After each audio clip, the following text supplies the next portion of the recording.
As entrevistas, os comentários, os debates. Um programa de informação rigorosa da Rádio Onda Viva.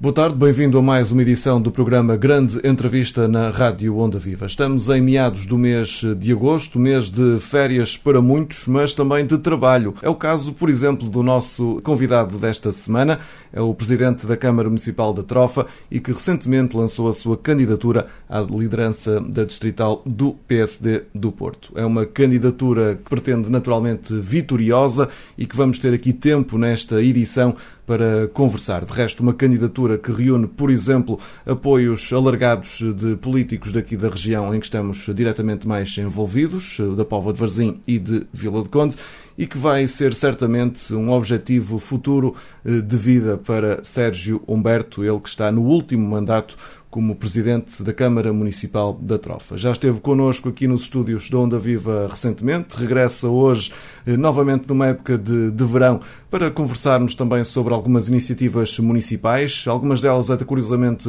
ligadas ao nosso município, como de resto a que no passado mês de julho aqui decorreu com a vinda de centenas de séniores trofenses para umas merecidas férias e umas colónias balneares também neste destino de eleição que é a Póvoa de Varzim.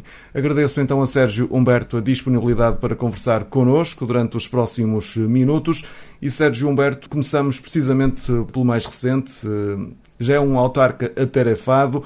Na altura, quando aqui esteve, mostrou a ambição de continuar a crescer nessas tarefas políticas e assumiu isso precisamente há alguns dias atrás com uma candidatura à liderança do PSD Porto, à distrital, porque há um distrito para recuperar, disse-o na sua candidatura, quer novamente alaranjar o distrito do Porto.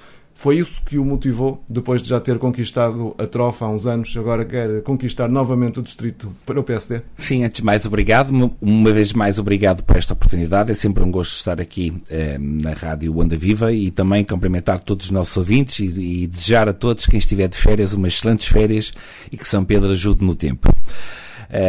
Uma das grandes motivações que deve existir numa pessoa quando vai para um cargo político, obviamente, deve ser fazer diferente e, obviamente, colocarmos a causa pública ao serviço da população.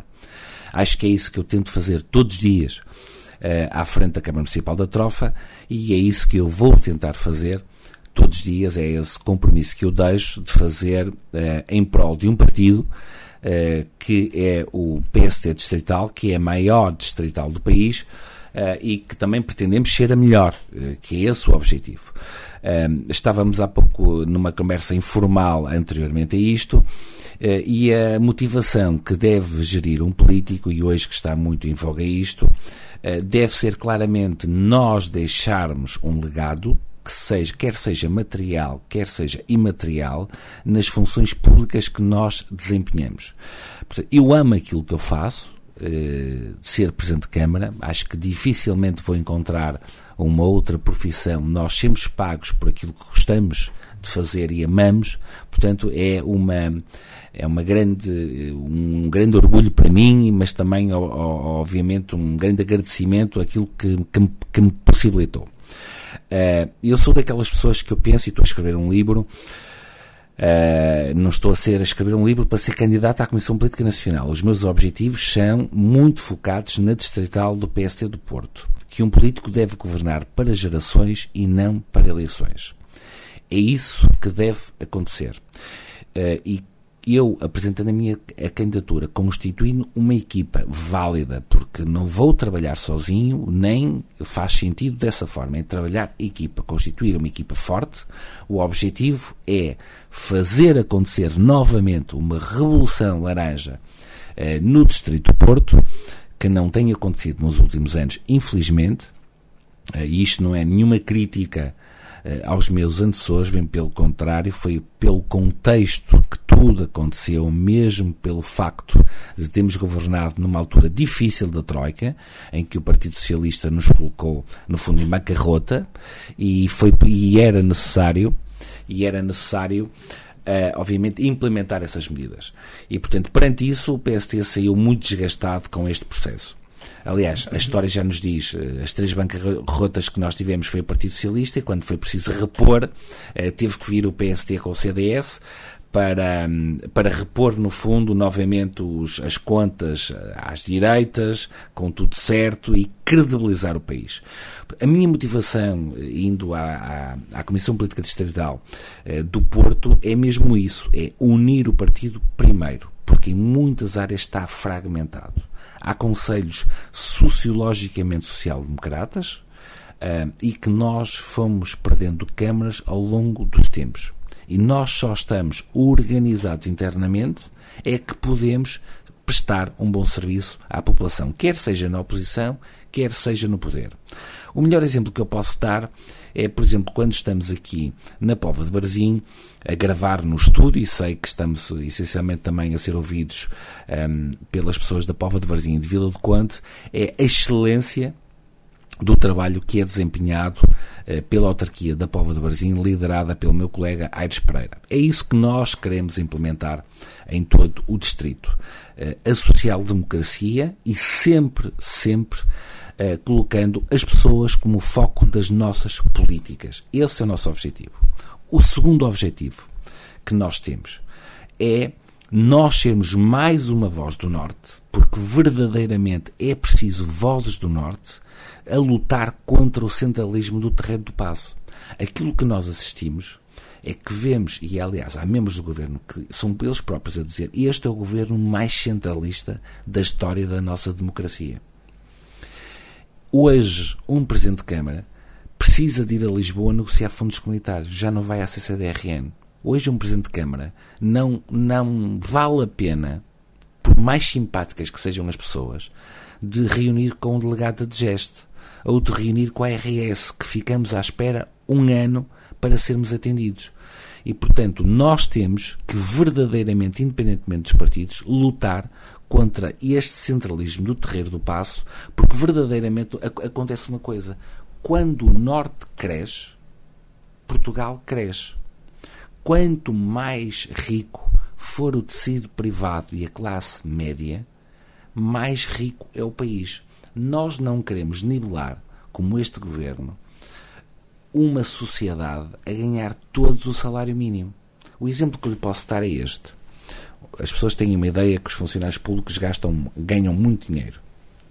É verdade que tem uma regalia que a maior parte da população não tem, que é a DSE. E isso é vital e é fulcral. E, aliás, alargar a DSE a toda a população seria um bom desígnio para proporcionarmos bons serviços e boa qualidade de saúde. Um assistente técnico ganha mais 4 euros líquidos do que um assistente operacional, que é a carreira mais baixa que nós temos na função pública. Portanto, aquilo que está a acontecer é, nós temos um governo, no fundo, que continua na linha da geringonça, com o apoio do Partido Comunista e do Bloco de Esquerda, em que quer reduzir a nossa sociedade, a todos reduzirmos o salário mínimo. Para este governo, uma pessoa que ganha 1.500 euros é uma pessoa rica.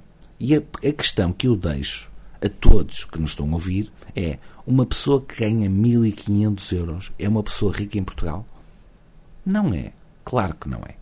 E esta luta que nós temos que travar, terra a terra, concelho a concelho, distrito a distrito, para vencermos o país.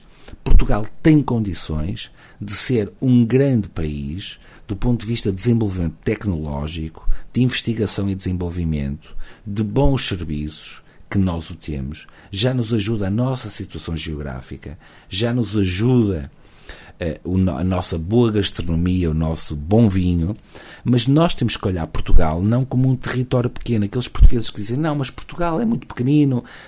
Nós somos pequeninos se olharmos para o nosso território terrestre, mas se nós olharmos para a nossa plataforma continental marítima, nós temos uma grande área de desenvolvimento e de riqueza.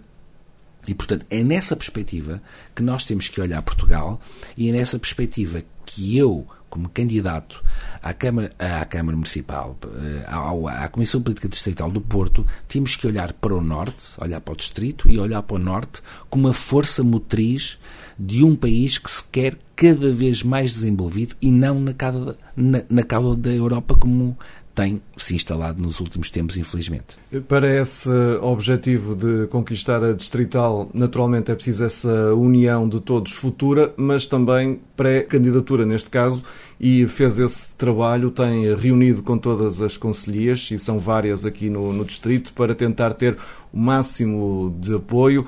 Por exemplo, aqui na Póvoa de Varzim tem o apoio do atual líder Luís Diamantino, também em termos de poveiros, o deputado, o único que temos da Póvoa de Varzim no Parlamento nesta altura, Afonso Oliveira, mas fez esse trabalho também em todas as concelhias. Andou nas últimas semanas, certamente, o Sérgio Humberto era um dos nomes falados para candidato.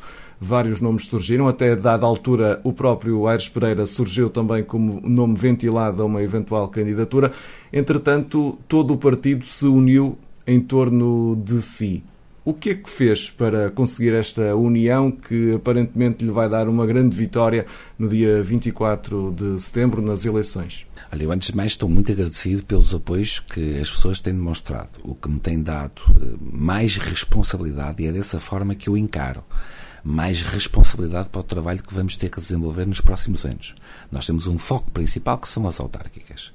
E se tivermos um bom resultado nas autárquicas, estamos mais preparados para a seguir vencer as legislativas. E nós queremos contribuir largamente para essa vitória nas legislativas.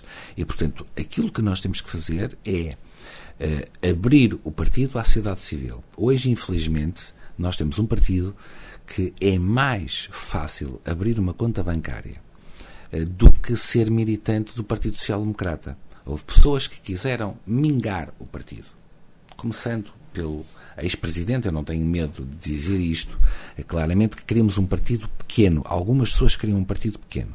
Quanto maior for o partido, mais aberto à sociedade civil, escutar as associações, as IPSS, os movimentos cívicos, nós estamos mais habilitados escutando essas pessoas todas.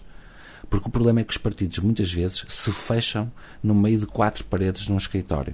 Nós temos de estar próximo das pessoas. É essa a gênese de Sá Carneiro. Foi isso que Sá Carneiro, no fundo, pretendeu quando criou o PPD. E é essa força do PPD que nós queremos que volte ao Partido Social Democrata. O exemplo que eu lhe posso dar é, por exemplo, quando o Paulo Rangel, 2 vezes candidato à Comissão Política Nacional, perdeu, teve 2 derrotas e aceitou agora ser primeiro vice do nosso presidente Luís Montenegro.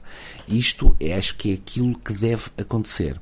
As pessoas dialogando, escutando, trabalhando em prol do bem comum, a seguir só pode acontecer uma coisa, que são sucessos. É esse trabalho que tenho feito com uma equipa cada vez mais alargada. Posso dizer que não há lugares fechados, aquilo que estamos a fechar é apoios.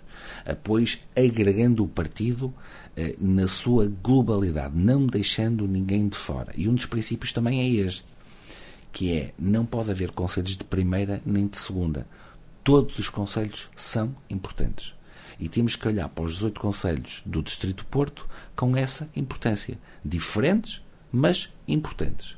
E, portanto, é nesse trabalho do dia a dia que estou disposto a fazer muitos quilómetros, a ter muitas reuniões, a escutar muita população, os movimentos cívicos, as associações, os sindicatos, para termos lutas como infelizmente temos que travar. Quem nos dera não travar uma luta por causa da TAP? Quem nos dera não travar uma luta devido ao desinvestimento que não tem acontecido no tecido empresarial no Norte? Porque é muito mais fácil fazer uma extensão em Lisboa do que fazer uma extensão do metro no Porto. É muito mais fácil fazer uma via de cintura interna a qualquer cidade em Lisboa do que fazer no norte do país e, nomeadamente, no Distrito do Porto. É essa luta que nós temos que trabalhar. E, portanto, com essa nossa garra, com essa nossa motivação de gente do Porto, do nosso Distrito do Porto, é que nós vamos obter conquistas. E é trabalhando todos e remando todos no mesmo sítio. Mas deixe-me situar uma coisa é a unidade do partido, outra coisa é unanimismos. Nós não pretendemos unanimismos, nós pretendemos unidade, foco e unidade, para aí colocarmos ao serviço das nossas populações os melhores projetos, concelho a concelho, como eu já disse, freguesia a freguesia, não desprezando as juntas de freguesia, que são fundamentais no poder local, que foi uma das grandes conquistas do 25 de Abril. E, portanto, é esse foco que nós temos muito bem delineado de trabalho e de estarmos disponíveis de abdicar do nosso conforto e de estar com a nossa família e com os nossos amigos para trabalhar em prol da causa pública. Portanto, se não fosse assim, não fazia sentido. Sérgio Humberto, enquanto o Presidente da Câmara da Trofa tem o PSD à frente, nós estamos aqui na Póvoa de Varzim também com o PSD. Em Vila de Conde é uma terra tradicionalmente socialista, será se calhar uma das grandes lutas que terá de travar nos próximos anos, enquanto líder da Distrital, tentar retirar a Câmara Municipal, que foi eternamente, não é, desde 25 de Abril, socialista, mas há outros casos, sendo que este vai ser um próximo ciclo político que vai envolver muitas mudanças a nível autárquico, a nível local, porque vai haver fim de ciclo para muitos dos atuais autarcas devido à limitação de mandatos. O seu caso é um deles. Aqui na Póvoa também temos um outro caso. Essa pode ser uma oportunidade, lá está, para reconquistar algumas câmaras perdidas e, claro, defender as que atualmente têm, o tal caso da Póvoa e de Vila de Conde, por exemplo, em que novos nomes terão de surgir. Disse bem, e quase que respondeu à minha questão, que é, nós temos que ver nos problemas às vezes soluções e oportunidades. E o facto de algumas pessoas não poderem ser candidatas ou recandidatas novamente devido à limitação de mandatos, e deixe-me falar isto, e bem,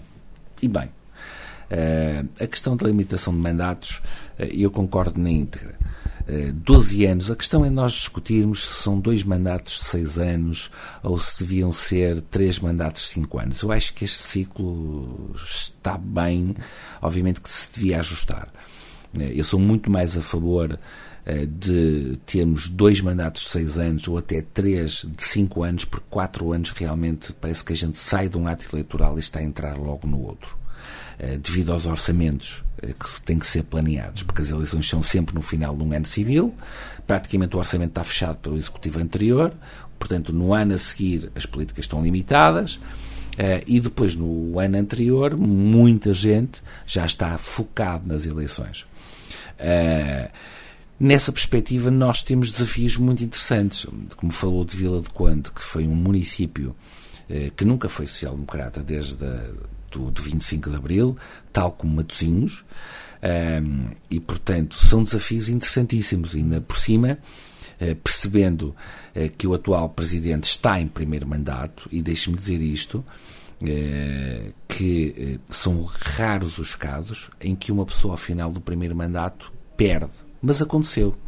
Em 2013 na Trofa aconteceu, como aconteceram em alguns municípios ao longo da nossa história.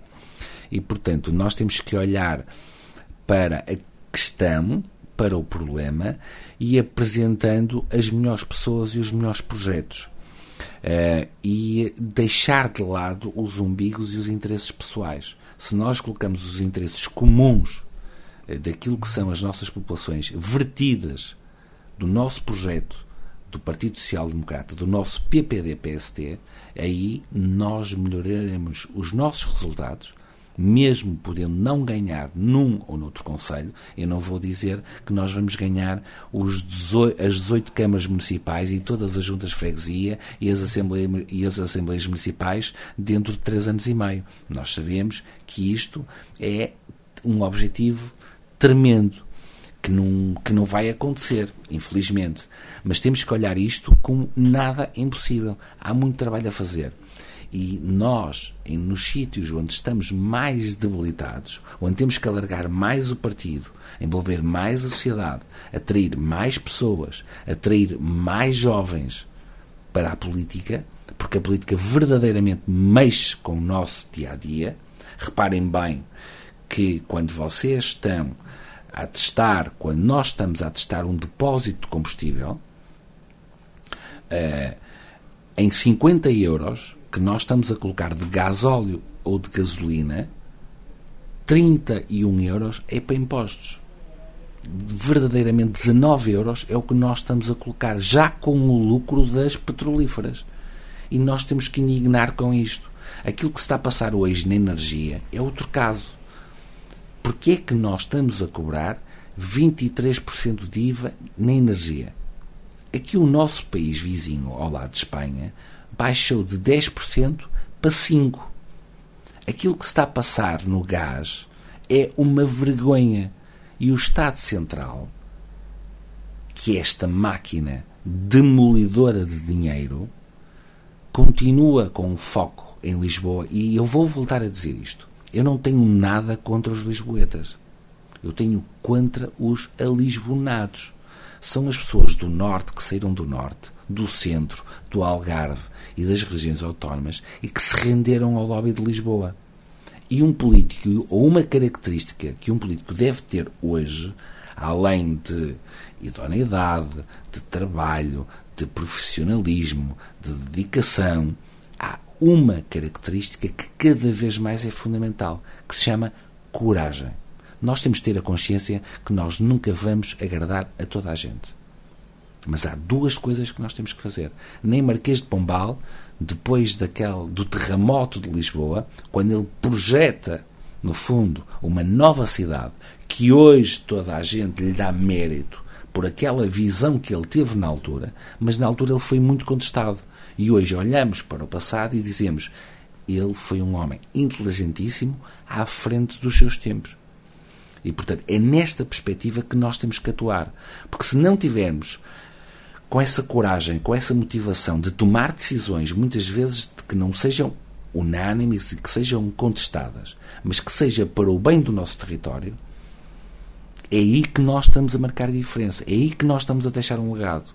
Quer seja material, como eu disse, quer seja material. Sempre com o foco nas pessoas. Porque verdadeiramente é uma vergonha, e eu não consigo encontrar outro adjetivo para definir isto. Aquilo que nós pagamos hoje nos combustíveis de impostos, na energia, no gás, em muitas coisas, e nas empresas o IRC, aquilo que se faz, portanto, com a falta de mão de obra que nós temos, de recursos humanos, portanto, nós claramente precisamos de imigrantes com I, porque verdadeiramente há uma necessidade enorme, porque esta geração mais bem qualificada que está a fugir de Portugal para outros países com esta questão da globalização e, portanto, nós temos aqui uma oportunidade fundamental. Esta questão, infelizmente, da guerra na Ucrânia abriu a estes países mais ocidentais, nomeadamente para Portugal, a oportunidade de se reindustrializar, de ganhar novas oportunidades. E nós temos que nos colocar no panorama nacional e nos definirmos como materiais de qualidade. Nós não vamos combater o preço, que é praticado na Índia, que é praticado na China, que é praticado no Bangladesh, porque são salários miseráveis, são crianças que estão a trabalhar e nós não vamos conseguir isso. Nós não queremos isso. Nós temos que ter a nossa indústria e para aquelas pessoas, e deixem-me dizer isto, alguns políticos, e infelizmente no meu partido, muitos no Partido Socialista, pensam que Portugal tem que ser duas coisas. Pensam que Portugal tem que ser Estado Central e tem que ser turismo. Também tem que ser isto. Mas Portugal tem que ser empresas, tem que ser desenvolvimento, tem que ser ID, tem que ser atrair grandes quadros para o nosso país, como acontece em muitas empresas na região norte, que é o caso da Bial, que muitos deles são doutorados, vêm do estrangeiro trabalhar em Portugal naquela que é a maior indústria farmacêutica. E podia-lhe dar o exemplo da Vial, mas podia-lhe dar o exemplo de muitas mais empresas. Se isto acontece em algumas empresas, por que é que não há de acontecer noutras mais? É por aí o nosso caminho. É esse o caminho que nós temos que trilhar. E o caminho que nós temos que trilhar não é ficarmos rendidos a um salário mínimo e que uma pessoa que ganha 1.500 euros é uma pessoa rica para o Estado Central. Não é. Uma pessoa hoje, verdadeiramente, nós queremos a nossa felicidade. É muito importante termos amigos, uma boa família, temos saúde, mas é muito importante também nós termos um bom salário para podermos concretizar essa felicidade e, por exemplo, para passar férias na Póvoa de Varzim. Sérgio Humberto, a falar um pouco de coragem, de ser corajoso, defender os interesses dos cidadãos, dos munícipes. Recentemente, e interligando até com algumas críticas que aqui têm deixado também, falou-se muito da questão da transferência das competências, da descentralização de tarefas do Governo Central para os municípios. Algo que não correu bem, não está a correr bem, ainda tem de ser apurado. Foi uma voz crítica, precisamente, do mau trabalho alegadamente feito pela Associação Nacional de Municípios. Aliás, nesse aspecto também, o Presidente da Câmara da Póvoa de Varzim também se juntou nessa luta. Isso também tem a ver um bocadinho com a questão que, logo no início da nossa conversa, referiu. Um Presidente de Câmara tem de ir à capital, negociar projetos comunitários e não só. É também isso que vai tentar mudar, vai lutar porque as coisas sejam bem feitas a nível regional e local. É por isso que tem que lutar o Sérgio Humberto, o António, o Joaquim, o Luís, a Maria, a Antónia, a Beatriz, toda a gente. Porque a questão é mesmo essa, como disse e identificou. Houve imposições que foram feitas às câmaras municipais na descentralização de competências, que eram de tarefas. Verdadeiramente não eram competências. E o que é que está a acontecer? Esperamos nós, que os diplomas que estão para sair agora no mês de setembro, concretizem aquilo que a Associação Nacional de Municípios ventilou e comunicou muito recentemente. E isto demonstra uma coisa. Demonstra que nós estávamos certos. Há aqui uma pessoa que eu tenho que referir, ou duas neste caso. O Rui Moreira foi uma grande voz crítica, juntou-se a do Aires Pereira, juntou-se a minha, juntou-se do Presidente da Câmara de Coimbra e o de Pinhel, e não houve muitas mais vozes relativamente a isso.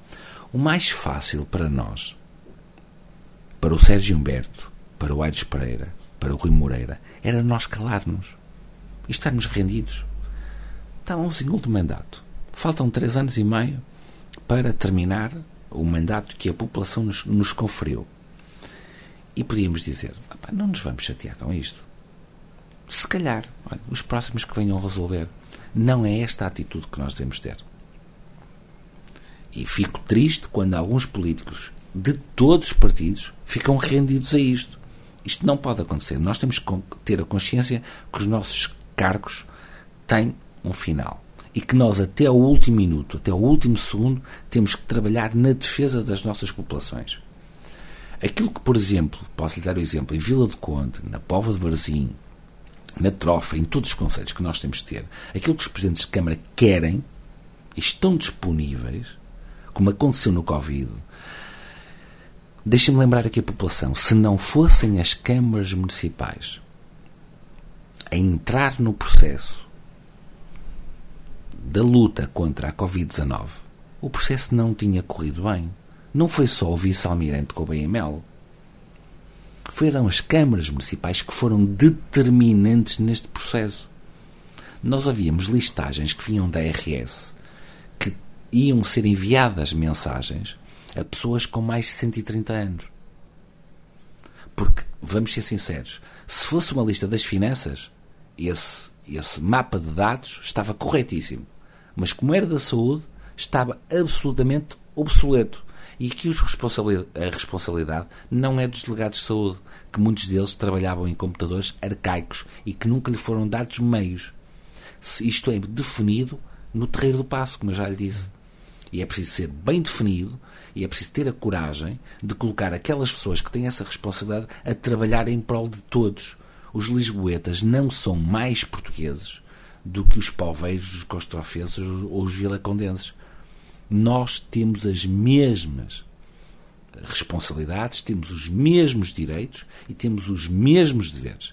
E é essa luta que nós temos que travar por um Portugal mais igual. E, portanto, se não existisse as câmaras municipais a colocarem dinheiro do seu próprio bolso, a Câmara Municipal da Trofa gastou mais de 2 milhões de euros no combate à pandemia. Na questão dos computadores para os miúdos que não tinham computador e que não tinham internet E isto é de uma elementar injustiça que uma criança de 5, de 6, de 7, de 10 anos, independentemente da sua condição à nascença, por nascer pobre, tenha que não ter essa oportunidade de uma criança que tenha nascido no seio de uma familiar rica. É aqui que existe e que tem que estar a social-democracia. E foi aqui que nós atuamos, com a promessa do governo que ia pagar esses computadores e internet, e recebemos bola relativamente a isto. Quando foram feitos os primeiros testes, as câmaras municipais, muitas delas, fizeram parcerias para se pagar esses primeiros testes aos lares. Porque se estivéssemos à espera do Estado Central, eles não tinham acontecido na devida altura. E tinham morrido ainda mais pessoas, como aos centros de vacinação. Os centros de vacinação começaram a funcionar quando as câmaras começaram a gerir.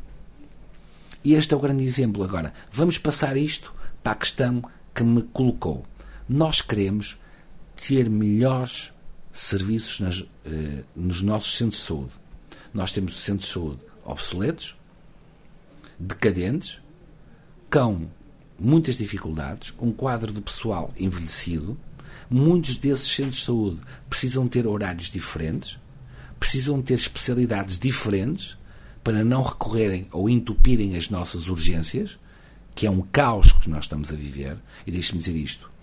Desde o nascimento do SNS, esta ministra recortada ao extremismo de esquerda, o SNS está a passar o maior caos da história.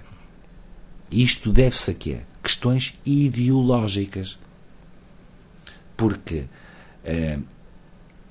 se o governo procurasse a colaboração, por exemplo, das Santa Casas da Misericórdia, de hospitais privados, para colocar ao serviço de toda a população, isto era prestar um bom serviço à comunidade. Porque muitos desses serviços são mais baratos do que aquilo que se paga nos hospitais públicos. Porque há mais gestão.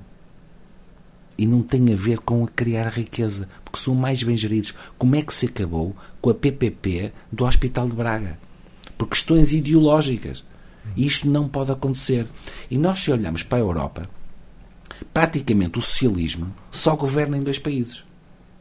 Aqui em Portugal e em Espanha também. Socialismo / comunismo / Trotsky. Que é Portugal e Espanha. Diga-me um outro país na Europa que verdadeiramente seja liderado pelo socialismo. Não temos. Entram numas coligações. E é este desígnio que nós temos que trabalhar. Nós queremos um Portugal melhor ou um Portugal assim assim?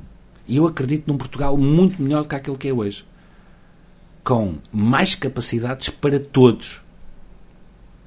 E, portanto, se nós tivermos esta perspectiva, se nós tivermos bons programas, se nós tivermos pessoas com coragem, com profissionalismo, com provas dadas, que não estejam só na carreira política, porque verdadeiramente também ser político é uma profissão.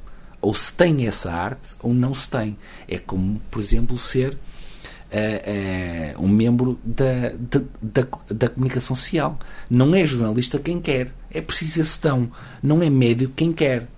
Porque não é só por notas que um médico vai ser bom e que vai fazer uma boa cirurgia. É pelo dom que tem. É por aquilo que tem. Como um jogador de futebol, como um nadador salvador. Porque isto tem a ver com aquilo que nós gostamos. E aquilo que nós gostamos e que amamos temos que colocar em função de o bem comum. E nós temos que lutar contra este individualismo que cada vez está mais assente na nossa sociedade. E nós temos que abrir, no fundo, a sociedade. É muito diferente nós falarmos com uma pessoa ou trocarmos mensagem. É muito diferente eu ter aqui uma entrevista consigo, pessoalmente, ou estarmos a fazer pelo Skype ou pelo Teams. É diferente. E, portanto, nós temos que privilegiar isso, coisa que, muito recentemente, a pandemia nos tirou, que é socializar com a família, com os amigos, encontrar-nos, debater e, no fundo, agregar-nos em prol de um bem comum.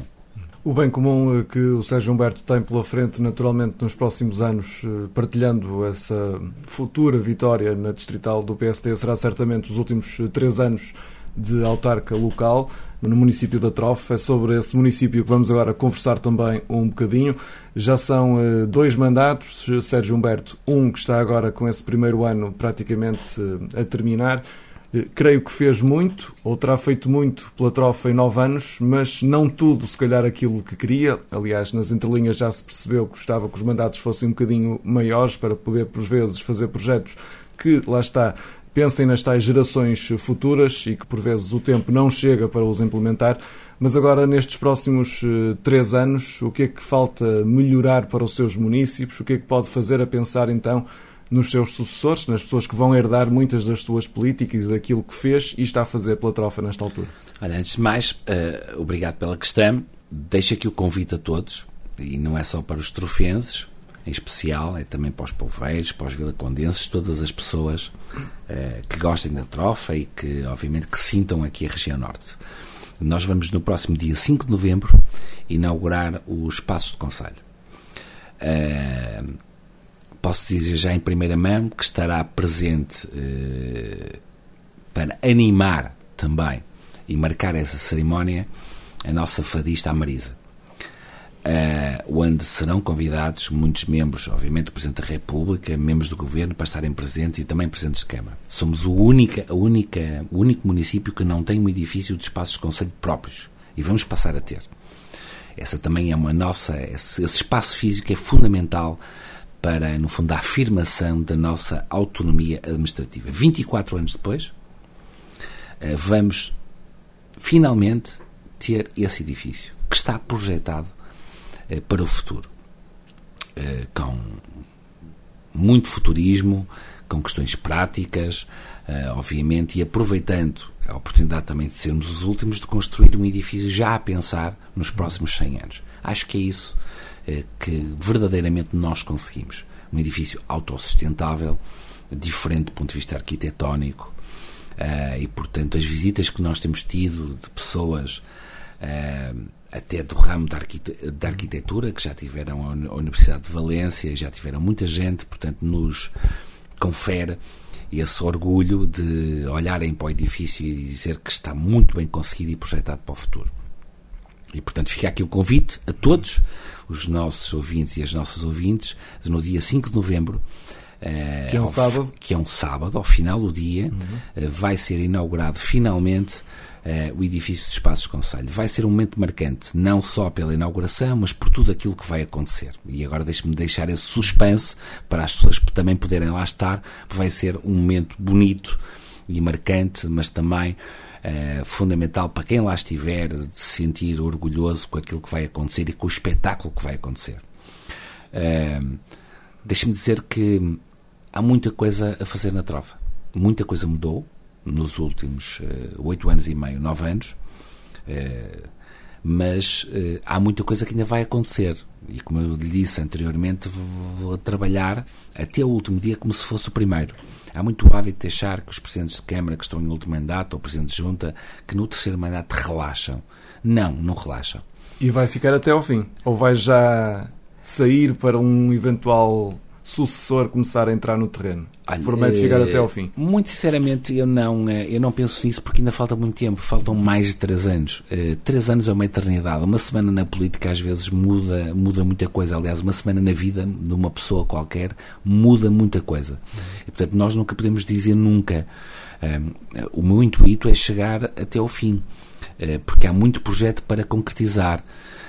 Desde a criação de um anfiteatro /museu, que já estamos a trabalhar nesse projeto, da Praça do Município, que é outra obra paralela aos Espaços de Conselho, na questão de muito investimento que nós temos que fazer em todas as nossas 8 freguesias, na questão da variante da Estrada Nacional 14, que está no terreno, e da nova travessia sobre o Rio Ave, que é um projeto ambicionado há mais de 25 anos, está no terreno finalmente.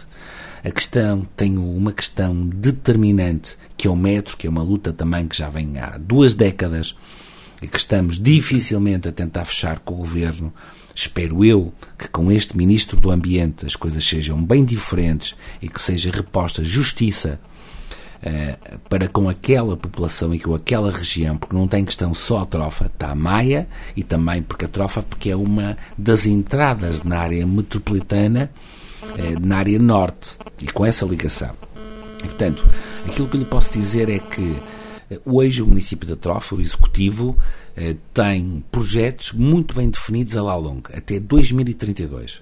Isto está muito bem definido. E há pouco, quando falava dos mandatos de 6 anos, dos 2 mandatos de 6 anos, tem a ver com os quadros dos quadros comunitários. Eu posso lhe dar este exemplo. A Trofa, durante anos, libertou dinheiro para outras entidades. Não executava todos os fundos comunitários. Os quadros comunitários são de 6 anos, que obviamente depois há extensões. Este, que já está atrasado, que é 2021-2027, que nós falamos do PT 2030, já devia ter começado em 2021. Já estamos em meados de 2022 e ainda não saíram avisos. Isto é lamentável. Como é que nós depois vamos executar estes fundos? Portanto, por isso é que lhe falava dos 2 mandatos de 6 anos, ou então 3 de 5, que é para estarem ajustados àquilo que são os fundos comunitários, aos quadros comunitários, para trabalhar, implementar e concretizar. Porque durante esses anos em que a Trofa libertava dinheiro, portanto, não foi gasto no nosso território. E o nosso objetivo é gastarmos até ao último cêntimo, bem gasto, o dinheiro que são dos fundos comunitários. Mais um alerta que eu deixo, obviamente aqui o Presidente da Câmara da Póvoa de Varzim e também da Vila de Conde sabe disto, há neste momento fundos comunitários que nós podemos ir buscar diretamente à União Europeia sem passar por Portugal. A Trofa já conseguiu isto nos últimos anos. Isto era impensável há uns anos atrás. E, portanto, é nesse trabalho que nós temos que fazer, de muitas vezes de formiguinha, de ir buscar tudo isso que está a acontecer, porque muita da revolução que aconteceu positiva na Trofa tem a ver com fundos comunitários.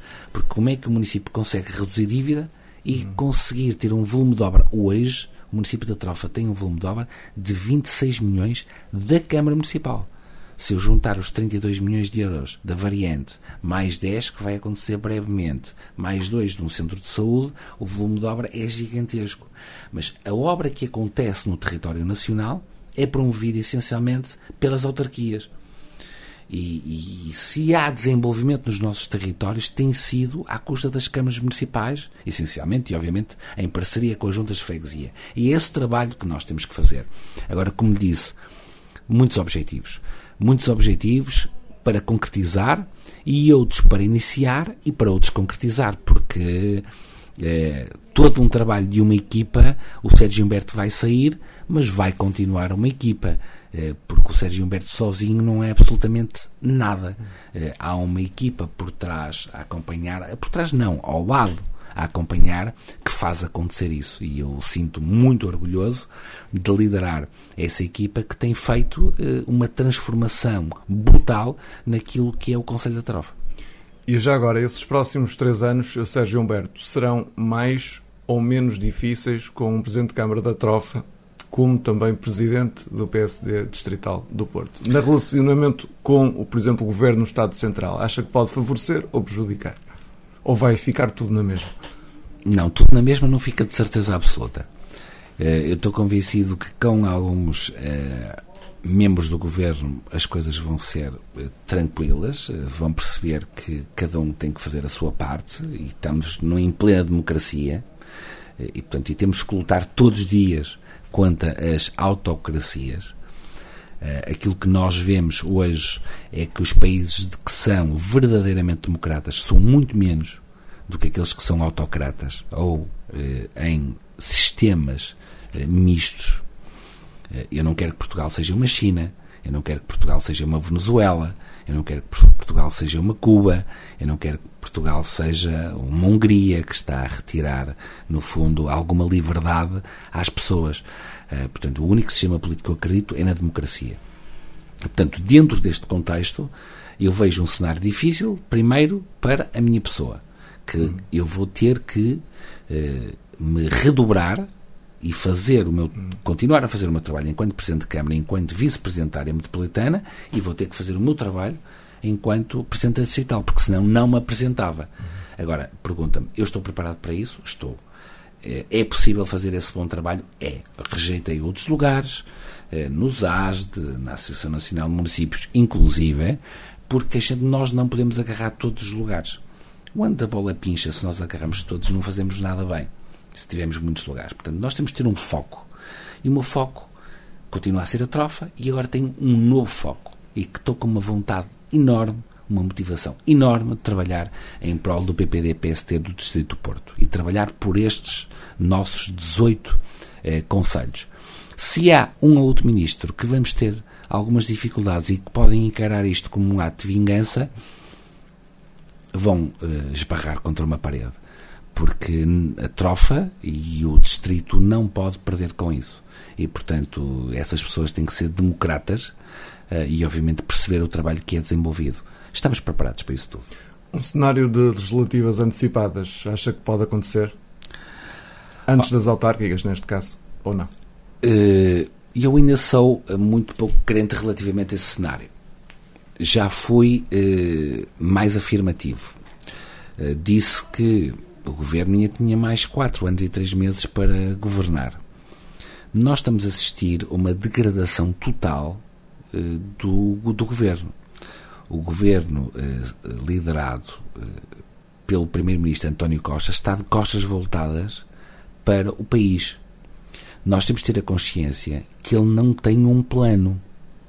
Se nós perguntarmos ao governo qual é o plano que ele tem para o país há 10 anos, ele não sabe responder. Ele não sabia responder há 6 anos atrás. Caiu nas mãos, perdeu eleições, fez a geringonça com os partidos de extrema-esquerda que são contra a União Europeia, que são contra a NATO, que são contra o euro. Imaginem só. O líder, o fundador Mário Soares, hoje infelizmente falecido, deve estar desculpem o termo, a dar voltas no caixão por tudo aquilo que o António Costa fez. Porque foi aquilo que muitos socialistas nunca imaginaram. Sendo eles de esquerda, a esquerda aliou-se à extrema esquerda. E, portanto, pessoas que defendem aquilo que se passa na Coreia do Norte, pessoas que defendem aquilo que se passa em Cuba, pessoas que defendem aquilo que se passa na Venezuela e que acham normal. E que alimentaram estruturas do Estado. Não foi só o apoio do Partido Comunista e do Bloco de Esquerda colocaram muita gente em muitas entidades públicas, porque eles não fazem nada de graça, ninguém tinha dúvidas nenhumas relativamente à postura. Quando se falava dos estibadores, dos estaleiros de Viana do Castelo, as pessoas esquecem-se que a maior parte dos estibadores ganhava acima de 3.000 euros. Quando uma pessoa normal que trabalha na construção civil, no comércio, numa caixa de multibanco, que seja um pescador, não ganhava esse valor, e aquilo não é nenhuma especialização. E para entrar lá era preciso o fator C, fator cunha mesmo. Tinha que ser primo, ou sobrinho, ou amigo de um sindicato que era a CGTP. Nós temos que denunciar isto sem medo nenhum. E eu não tenho medo das palavras que utilizo. Porque é aquilo que eu acredito e são as minhas convicções. E hoje nós olhamos para os estaleiros de Viana do Castelo que foram recuperados, finalmente, porque aquilo ia acabar tudo no desemprego. E hoje olhamos para aquilo e vemos como um caso de sucesso. Colocando isto no cenário a nível nacional, eu imagino que com a degradação que está a existir do Estado, a continuar assim com este desgoverno, sem planos para o país, reparem numa coisa, o que é que faz o Primeiro-Ministro ou os ministros? Reagem, eles não planeiam. Eles estão sempre a reagir. Eles não têm um plano para o país. Se nós compararmos uma pessoa que o António Costa fez sempre parte dos membros dos governos do José Sócrates, e hoje é fácil falar nisso, o José Sócrates, independentemente de tudo, aquilo que ele possa ter feito ou não, e não estou aqui a avaliar, e a justiça vai... As pessoas já avaliaram os portugueses. Mas ele tinha um choque tecnológico, energias renováveis, modernização administrativa. Este governo não tem plano nenhum para os portugueses. Este governo, o único plano que tem é colocar os portugueses a ganhar todo o salário mínimo. Para eles é o objetivo. Todos ganharem um salário mínimo. Portanto, nivelar Portugal por baixo. Não é este país que nós queremos. E depois reparem bem, dão mais 10 euros a um pensionista por mês. Mas depois esse pensionista vai pagar mais de IVA nas compras que faz. Vai pagar mais quando está a abastecer combustível. Vai pagar mais na energia. Portanto, está a dar com uma mão e está a tirar, não é com duas, com 10 mãos. Isto é enganar as pessoas. Isto não dignifica a posição de um político, de quem está a defender a causa pública. Portanto, é contra isto que nós temos que denunciar todos os dias, explicar às pessoas, apesar de ele comunicar e de ter alguns meios de comunicação que o ajudam a transmitir muito bem esta mensagem. Porque fomos nós que aumentamos 10 euros os pensionistas, porque na altura do governo da Troika, quando o Passos Coelho retirou aos pensionistas.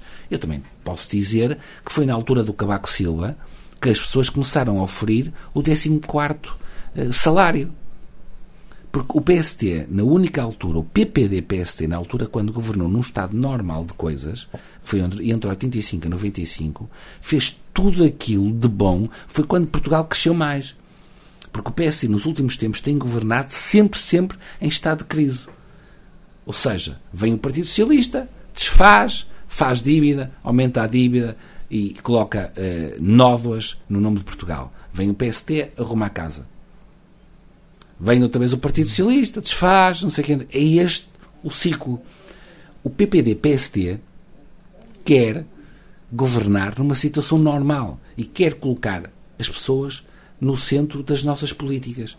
E, portanto, olhar para os nossos pensionistas, olhar para os funcionários públicos, olhar para as pessoas que recebem o salário mínimo e aumentar, que não faz sentido, olhar para o salário médio, cada vez mais está próximo do salário mínimo e também aumentar, e termos tudo isto muito bem articulado nessas políticas. É dessa forma que a social-democracia é bem-sucedida. Vemos aquilo que acontece nos países escandinavos, que são dos mais desenvolvidos do mundo, aquilo que acontece na Suíça, aquilo que acontece no Luxemburgo, aquilo que acontece na Austrália.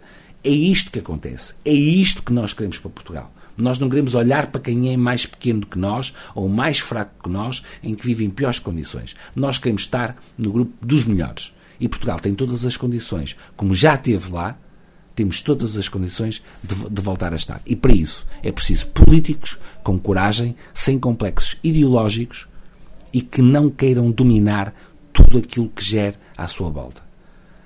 Portanto, não tem que dominar a comunicação social, não tem que controlar tudo. Aliás, eu posso dizer outra. O Cavaco Silva, na altura do Cavaco Silva, foi a partir daí que passou a haver mais 2 canais televisivos generalistas, porque até aí era controlado pela RTP.